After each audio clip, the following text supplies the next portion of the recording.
about to write a book. In his book, these former staffers who accused Meghan Markle of bullying them are now voicing out their opinion, their demand, kind of, asking Prince Harry to reveal, to tell it all what happened in the royal palace between Meghan Markle and the staffers. This is something coming on the news. The staffers, they are hitting back. They are now not working for the royal family. They are free. In other words, they are able to now express their opinion, raise their voice, unlike in the past while they were working with Prince Harry and Meghan Markle. However, some of Harry and Meghan's ex-staffers have become increasingly incensed over what they believe is a false narrative being promoted about how they were treated by the institution. This situation was exacerbated by the sensational and damaging interview with Oprah Winfrey in March, as well as the bombshell public release of claims Meghan had bullied staff members, and the launch of an official investigation by Buckingham Palace. The Sussexes denied bullying claims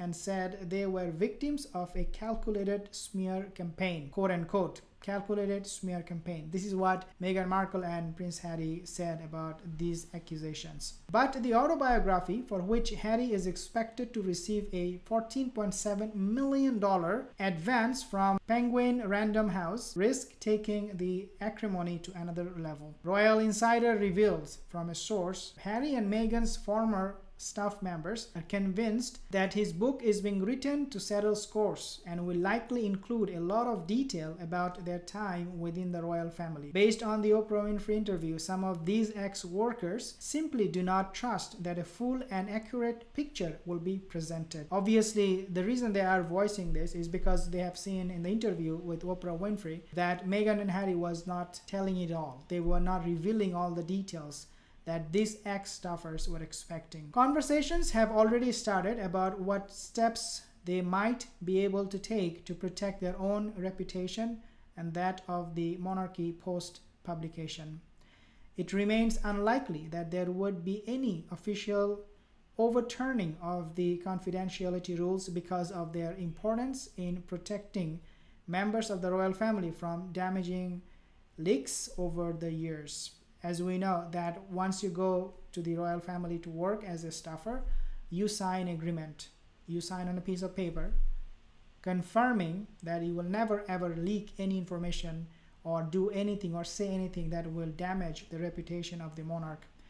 But an insider added there may be a provision given to staff members to respond to any claims that they consider to be inaccurate. So that, in other words, doesn't mean just because you sign on a piece of paper, you will not be able to raise your voice. Whatever has happened, you also have the right to explain those things in details.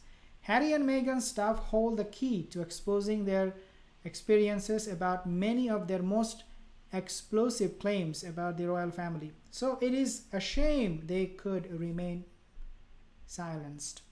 So again, this is something coming on the news. Another royal source added, there are, quote unquote, there are on the whole very good people who wanted the best for Harry and Meghan. In other words, not all the staffers were bad, but there are actually a lot of staffers who work for Meghan and Harry wanted good for them. They wished good for them. But many of the secrets they know are explosive and would blow up much of the victim narrative so carefully crafted by those two. Again, people are talking about how shrewd Harry and Meghan could be in terms of hiding those facts, those bullying accusations. During their time in the royal family, a host of staff members left the employ of Harry and Meghan.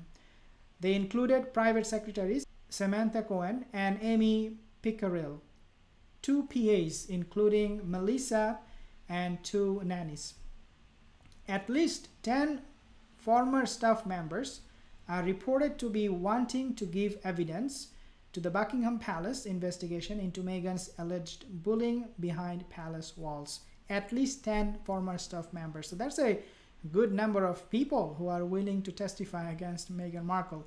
Harry and Meghan's then Communications Secretary Jason Knopf alerted Prince William's private secretary Simon Case in an email leaked to the Times in the days before the Oprah chat was broadcast. There were talks going on. There were people who were talking about what will happen, and they were communicating with Prince William about their concern.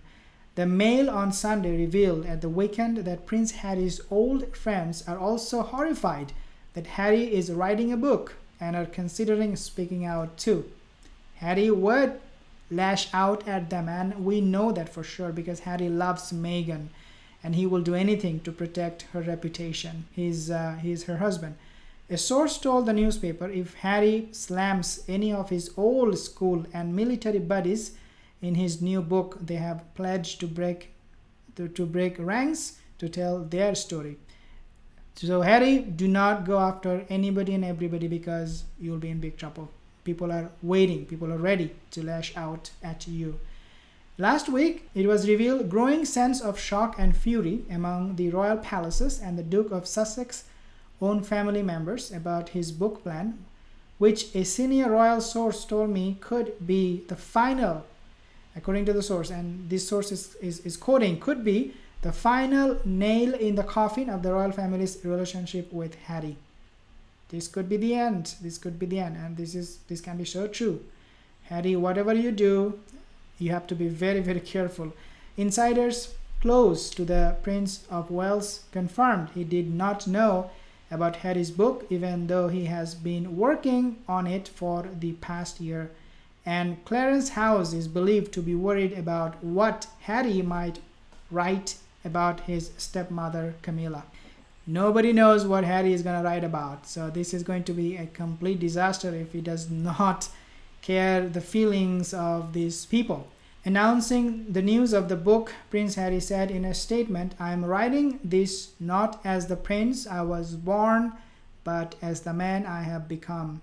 I have worn many hats over the years, both literally and figuratively, and my hope is that in telling my story," Harry is saying, telling my story, "the highs and lows, the mistakes, the lessons learned, I can help show that no matter where we come from, we have more in common than we think."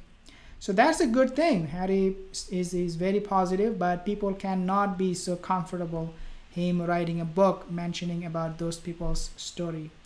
I'm deeply grateful for the opportunity to share what I have learned over the course of my life, and excited for people to read a first-hand account of my life that's accurate and wholly truthful.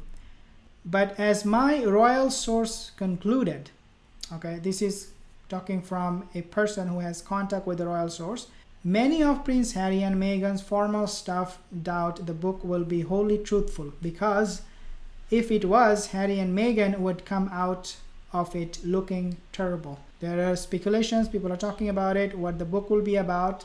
Prince Harry and Meghan Markle, what they will write in that book, what they will include and what they will not. There's a lot of talks going on. People are not very confident what they can expect about this book when it will come out. If you're new to the channel, consider subscribing for more royal news, and I will see you soon again. Take care.